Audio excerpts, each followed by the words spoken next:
Story. Hello guys, আজ আমি তোমাদের সাথে আরও একটি কাল্পনিক ঘটনা শেয়ার করতে চলেছি। তো লাস্ট ব্লু বেবির ভিডিওটাতে সৃঞ্জনী বলেছিল যে আমি ওকে চ্যালেঞ্জিং ভিডিওতে আসতে দিই না। কেন আসতে দিই না সেটা আমি বলে রাখছি, কারণ ও এখন অনেকটাই ছোট আর ও লিটারালি চ্যালেঞ্জিং ভিডিও নামে ইয়ার্কি মারছিল, তোমরা ভিডিওতে দেখতেই পেয়েছো। আরও আর্ধেক জিনিস বানিয়ে বলছিল, তাই জন্য ওকে আমি আসতে দিই না। আর হয়তো পরের ভিডিও তো নাও আসতে পারে আর পরের ভিডিও থেকে, কিন্তু তোমরা যদি বলো তাহলে আমি ওকে আবার আনবো। আর আসলে আজকে আমার একটা কিউএনএ ভিডিও করার কথা ছিল, কিন্তু তোমরা আমাকে কোনো প্রশ্নই করোনি, তাই জন্য আমি কিউএনএ ভিডিওটা আনছি না। তো আজকে আমি আরেকটি স্টোরি ভিডিও এনেছি। তো গল্পটার নাম হচ্ছে অস্ট্রেলিয়ার সেই ভূতুরে কবর। তো বেশি বকবক না করে স্টার্ট করা যাক। অস্ট্রেলিয়ার সেই ভূতুরে কবর। ভূতুরে নানা ধরনের কর্মকাণ্ড যে বিশ্বের সব স্থানেই ঘটে, তার একটি প্রমাণ হলো অস্ট্রেলিয়ার কবরস্থান। সে কবরস্থানের এই ঘটনা নিয়ে অনেকেই আতঙ্কিত হন, যদিও এর কোনো ব্যাখ্যা এখনও পাওয়া যায়নি। মেলবোর্নে খ্রিস্টানদের একটা পুরনো কবরস্থান আছে। সেই কবরস্থানে ঘটে এই অদ্ভুত ঘটনাটি। আর এই অদ্ভুত ঘটনাটি দেখে বহু মানুষের আতঙ্কে সে স্থানে তার যাতায়াত করেন না। পুরনো সেই কবরস্থানটি পাশ দিয়ে যাবার সময় কেউ বেখেয়ালে ভেতরের দিকে তাকালে শুধু একটি নির্দিষ্ট কবর ফলক দেখতে পায়। সেই কবরটা হলো এমা ফ্লোরেন্স নামক এক মহিলার। আজব ব্যাপার হলো, দ্বিতীয়বার কেউ যখন ভালো করে সেই কবরস্থানের ভেতরে তাকায়, তখন সে হাজার খুঁজেও সেই এমা ফ্লোরেন্সের কবরটি আর দেখতে পায় না। এই ব্যাপারটি মেলবোর্নের বহু লোকের বেলায় ঘটেছে। আর এই কারণে তার যে নির্দিষ্ট কোনো ব্যক্তির ভ্রম তা বিশ্বাস করার কারণ নেই। ফলে বিষয়টি ভূতুরে কর্মকাণ্ড হিসেবেই মেনে নিতে হয়েছে সকলকে। অভিশপ্ত ভূতুরে সেই দুর্গ। শুধু বাড়ি কিংবা কবরস্থান যে ভূতুরে হয় তা নয়, দুর্গও হতে পারে ভূতুরে। ভারতে রয়েছে তেমন এক দুর্গ, আর এই দুর্গের ভূতুরে হওয়ার পেছনে রয়েছে করুণ ইতিহাস। ভারতে রাজস্থানে বেনগার দুর্গকে রীতিমতো সরকারিভাবে ভূতুরে বলে ঘোষণা দেওয়া হয়েছে।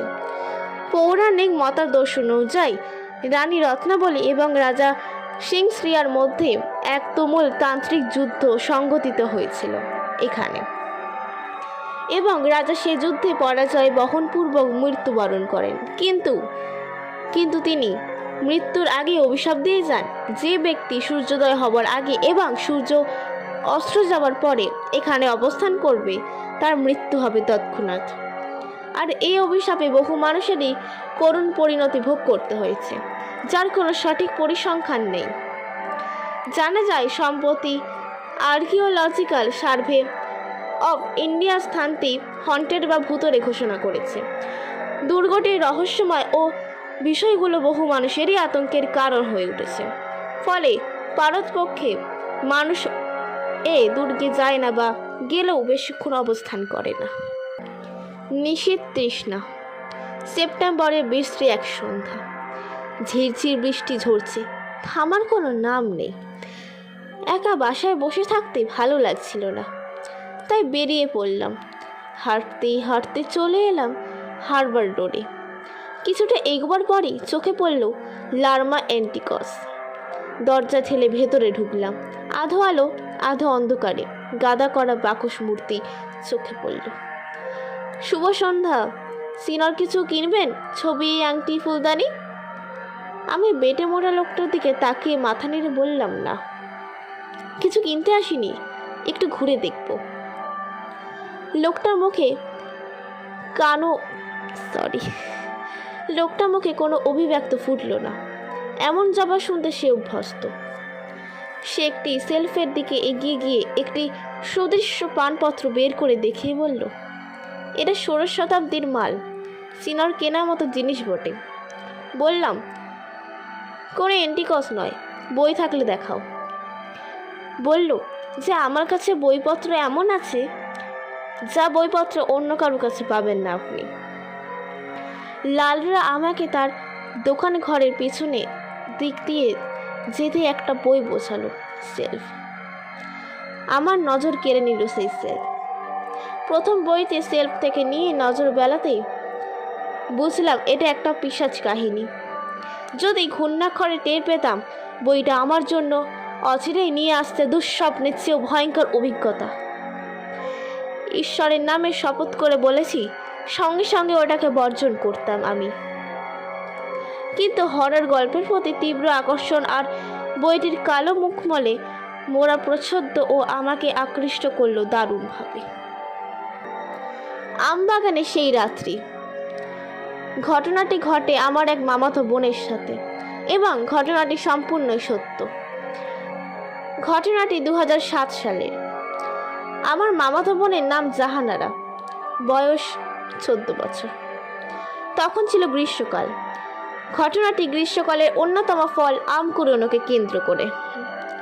আমাদের এখানে অনেক আম বাগান আছে। অনেক ছেলে মেয়ে প্রতিদিন দল বেঁধে খুব ভোরে আম কুড়োতে যায়। তারও আম কুড়োনোর প্রবল নেশা ছিল। তো সেই দিন রাত্রে জাহানারা তার ছোট বোনকে বলল, আজ আমরা দুজনেই সবার আগে খুব ভোরে আম কুড়োতে যাব। আমি যদি টের না পাই, তুই টের পেলে আমাকে ডাক দিস। তোরা 4টার দিক তার ছোট বোন তাকে ডেকে বলল, রাত্র প্রায় শেষের দিকে আম কুড়োতে যাবে না? তারা আর দেরি না করে বাড়ি থেকে বের হয়ে গেল। আম বাগানটি ছিল বাড়ি থেকে কিছুটা দূরে। বাগানটি ছিল অনেক বড় ও পুরনো বাগান। বাগানের একটা গাছ ছিল অনেক পুরনো, আর সেই গাছের আমগুলো অনেক ছোট ছোট ছিল। কিন্তু সেই গাছের আমই সবচেয়ে বেশি পড়তো। আম কোড়াতে কোড়াতে সেই বড় গাছের নিচে গিয়ে জাহানারা খুবই অবাক হয়ে গেল, কেননা গাছের নিচে কেবল একটা আমই পড়ে আছে। তবে আমটি এই গাছের আমের তুলনায় অনেকটা বড়। তবুও সেটাকে পাত্তা না দিয়ে আমটি ধরতে গেল। কিন্তু এরপর সে যা দেখলো তা অন্য কেউ দেখলে চাইবে না, দেখলে হয়তো ভয় পাবে। সে যখন আমটি ধরতে গেল, অমনি আমটি কিছুটা দূরে সরে গেল। এটা দেখে সে ভয় পেলে, কিন্তু ভাবলো হয়তোবা সে ভুল দেখেছে। আবারও সে আমটি ধরতে গেল, কিন্তু এইবারও একই ঘটনা পুরোনাই ঘটল। Sorry guys. এবার ভয় তার মনে জেঁকে বসলো, কি হচ্ছে এসব? আবার যখন সে আমটি ধরতে গেল, তখনই আমটি এমন একটা ভয়ঙ্কর আকৃতি ধারণ করলো, যা দেখা মাত্র সে বেহুশ হয়ে গেল। ঘটনাটি এখানে শেষ হলেই ভালো হতো, কিন্তু এরপর যা ঘটল যা এক কথায় অবিশ্বাস্য ছিল। যখন আজানের সুর শুনে তার হুঁশ ফিরল, তখন সে গাছটির নিচে পড়ে আছে। আশেপাশে কেউ নেই, এমনকি তার ছোট বোনকে খুঁজে না পেয়ে আরও ভীত হয়ে পড়ল, এবং খুব দ্রুত পরিমরি করে বাড়ি ফিরে এসে দেখে তার বোন এখনো ঘুমোচ্ছে। সে তার বোনকে ডেকে তুলল আর বলল, কেন তাকে একা ফেলে চলে এসেছে সে। কিন্তু তার বোন কিছুই বুঝল না। উপরন্ত জাহানারের হাতে আমের ব্যাগ দেখে সে বলল, আপু, তুমি একাই আম কুড়াতে চলে গেলে, আমাকে ডাকও দিলে না। এই কথা শোনার পর আবারও সে বেহুশ হয়ে পড়ে। সকাল থেকে প্রচণ্ড জ্বর আসে তার। এর কিছুদিন পরই সে মারা যায়, কোনো কারণ ছাড়াই। ঘটনাটি আমি নিজে জাহানারার কাছ থেকে শুনেছি। কিছু সত্যি ঘটনা, টুকরো টুকরো কিছু সত্যি ঘটনা, যা ছোটবেলা থেকে আমার জীবনে ঘটে গিয়েছে। আজ সেগুলোই আমি আপনাদের সাথে শেয়ার করব। আমার দাদুরা 3 ভাই। বড় দাদু ছোট ছেলে যখন বিষ খেয়ে মারা যায়, তখন আমি ক্লাস 4-এ পড়ি। দিনটা ছিল দুর্গাষ্টমীর দিন। বড় মামির সাথে মৈত্রানৈকার ফলেই ছোট মামা বিষ খান। মামা মারা যাওয়ার পর ছোট মামি কর্মসূত্রে কলকাতা চলে আসেন। তারপর থেকেই ছোট মামার বাড়িটি ফাঁকাই পড়ে থাকে।